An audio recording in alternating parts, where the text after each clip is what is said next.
Assalamualaikum warahmatullahi wabarakatuh. Perkenalkan, nama saya Priscilla Arya Stalinita dengan NIM BG00251110. Saya berasal dari kelompok B1. Nah, di sini saya akan menjelaskan anatomi vertebrae. Nah, os vertebrae ini terbagi menjadi 5 regio. Yang pertama itu ada cervicalis dari 1 sampai 7. Terus yang kedua itu ada thoracica dari 1 sampai 12. Lalu ada lumbalis dari 1 sampai 5. Ada sacralis dari 1 sampai 5 yang dileburkan menjadi os sacrum. Lalu ada coccygeus dari 1 sampai 4 yang dileburkan menjadi os coccygeus. Nah, jadi totalnya itu ada 33 vertebrae. Lalu yang pertama itu ada tipikal, memiliki ciri-ciri processus transversus yang memiliki foramen transversarium, memiliki korpus kecil dan lebar, dan memiliki spina kecil dan bifida. Lalu foramen vertebralnya besar. Terus ada os atlas. Nah, os atlas ini tidak punya korpus dan processus spinosus dan memiliki fovea dentis. Lalu ada prominent. Nah, prominent ini processus spinosus yang paling menonjol. Lalu processus transversariumnya paling besar, tapi foramennya kecil dan hanya dilewati oleh vena vertebralis.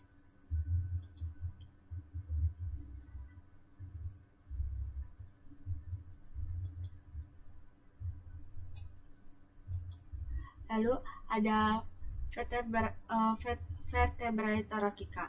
Nah, vertebrae thoracica ini memiliki korpus yang berbentuk seperti jantung, foramen vertebralnya kecil dan bulat, dan processus spinosusnya panjang dan miring ke bawah.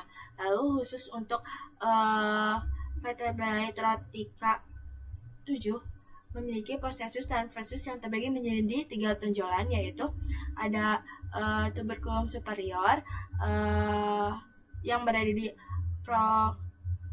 processus mammularis, dan ada tuberculum inferior dan lateralis di processus accessorius.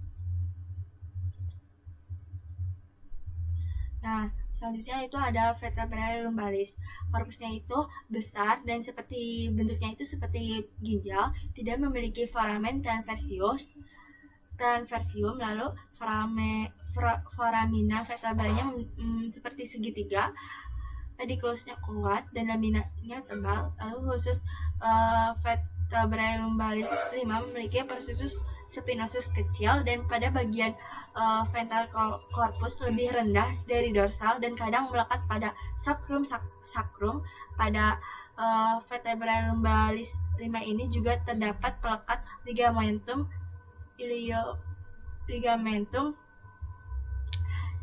ilium lumbale. Lalu selanjutnya ada os sacrum. Nah, yang ini tuh fascias pelvina yang menghadap pada anterior. Promontoriumnya sangat penting yang menentukan antara ukuran pelvis pada bidang obstetrik dan foramina sacralis anterior yang dilewati oleh rami anterior nervus sacralis dan anterior sacralis lateralis. Lalu ada linea transversalnya juga. Lalu yang ini itu fascis dorsalis yang menghadap pada posterior, memiliki crista sacralis lateralis. Lalu ada foramina sacralis posteriora. Lalu ada fascies articularis dan crista sacralis mediana. Nah, canalis sacralis ini terusan dari canalis vertebralis yang berada di atas. Lalu ada os coccygeus yang terdiri dari 4 tulang vertebrae yang menyatu menjadi os coccygeus dan memiliki kornu atau tanduk. Nah, terus ada ligamentumnya. Yang pertama itu ada ligamentum longitudinal ligament. Ligamentum ini akan berjalan dari fascies calvinus sacrum hingga ke tuberculum anterior fascies 1 dan bagian dari anterior foramen magnum. Lalu ada ligamentum longitudinale posterior. Nah, ligamentum ini memiliki ukuran yang lebih kecil dan lebih lemah dibanding ligamentum longitudinale anterior. Lalu yang ketiga itu ada ligamentum supraspinale. Ligamentum ini menghubungkan antara ujung-ujung processus spinosus dari VC7 hingga sacrum. Nah, di atas VC7 ini ada ligamentum spinasa yang akan bergabung dengan ligamentum nuchae. Lalu ada ligamentum interspinosum. Nah, ligamentum ini akan menghubungkan keseluruhan antara processus spinosus yang berdekatan. Lalu ada ligamentum intertransversalia. Ligamentum ini yang berjalan di antara processus transversus yang berdekatan. Lalu ada ligamentum flavum. Nah, ligamentum ini akan menghubungkan lamina vertebrae yang berdekatan. Lalu ada ligamentum nuchae. Ligamentum ini berbentuk seperti segitiga apabila dilihat dari bidang sagittalnya. Lalu pada bagian basisnya akan menempel pada protuberantia occipitalis externa hingga ke foramen magnum.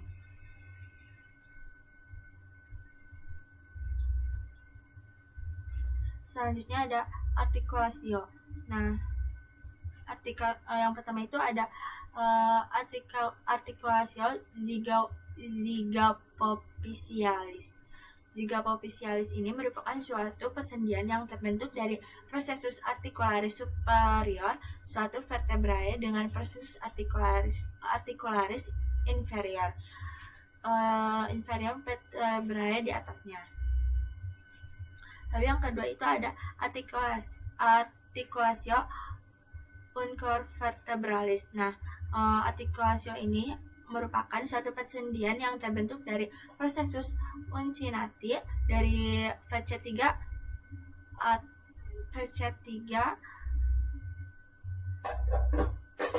Sendi ini akan terletak di sebelah posterolateral dari discus intervertebralis.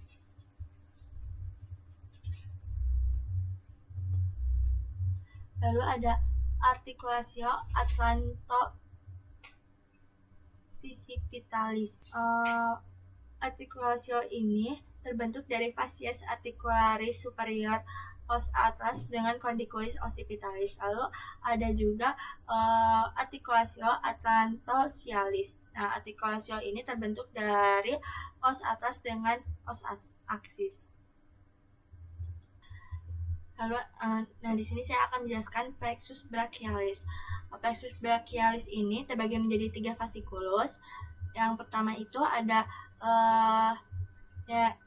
bagian lateral, posterior, dan medial. Nah, di lateral ini ada nervus thoracalis lateralis, ada nervus musculocutaneus, ada nervus medianus. Nah, kalau di posterior ini ada nervus thoracalis medialis, ada nervus cutaneus brachii medialis, ada nervus cutaneus antebrachii medialis, ada ulnaris, ada nervus ulnaris dan nervus medianus. Lalu di posterior ada nervus subscapularis superior, ada nervus subscapularis inferior, ada nervus radialis, axillaris, dan thoracodorsales. Nah, plexus brachialis ini sendiri akan terbentuk 3 trunkus, dan masing-masing trunkus ini akan membentuk percabangan yang namanya divisi, yaitu ada divisi anterior dan posterior. Nah, tiap-tiap trunkus superior, media, dan inferior ini ada divisi anterior, posterior, anterior dan posterior. Nah, divisi anterior dan trunkus superior dan media akan membentuk fasciculus lateralis. Lalu pada divisi anterior dari trunkus inferior akan membentuk fasciculus medialis. Dan semua divisi posterior dari semua trunkus akan membentuk fasciculus posterior. Lalu di sini saya akan menjelaskan regio femoralis. Nah, regio femor ini terdiri dari epiphysis proximalis, ada diaphysis dan epiphysis distalis.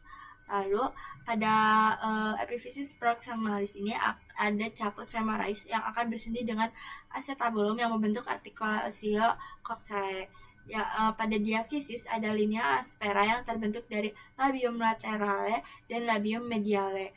Ke arah distal linea aspera akan terbagi menjadi linea supracondylaris medialis dan linea supracondylaris lateralis. Lalu pada epiphysis distal akan membentuk articulatio genu yang terdiri dari articulatio femoropetralis dan articulatio femorotibialis.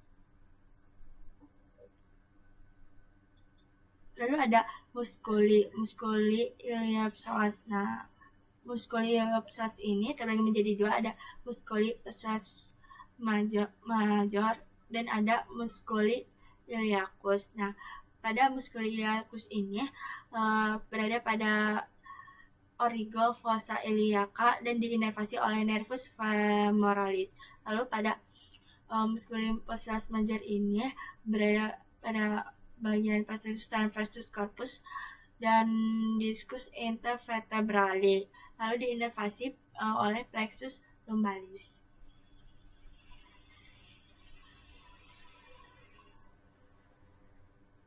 Lalu ada musculus quadriceps femoralis. Nah, pada musculus rectus femoris ini ada di origo caput lurus dan caput refleksi, lalu diinervasi oleh nervus femoralis. Lalu ada juga musculus vastus medialis di origo ujung atas dan batang femur. Lalu ada musculus vastus lateralis di origo septum fascia dan lateral dalam. Lalu ada musculus vastum intermedius di origo facies anterior dan lateral batang femur. Nah, di sini ada musculi sartorius di origo sias dan diinervasi oleh nervus femoralis. Lalu di sini juga ada musculus tensor fasciae latae diinervasi oleh nervus gluteus superior. Inervasi plexus lumbalis. Lalu ada inervasi. Nah, ini itu akan membentuk beberapa percabangan utama. Yang pertama itu ada nervus iliopograticus, terus ada ilio inguinalis, lalu ada nervus genitogemoralis, lalu ada nervus cutaneus femoris lateralis, lalu ada nervus femoralis dan ada nervus obturatorius. Nah, ada bagian penting yakni nervus femoralis untuk pada bagian motorik yang akan menginervasi otot ventral pinggul dan paha. Lalu ada nervus obturatorius motorik yang akan menginervasi musculi abductor serta untuk sensorik pada sisi medial paha. Sekian dari saya. Wassalamualaikum warahmatullahi wabarakatuh.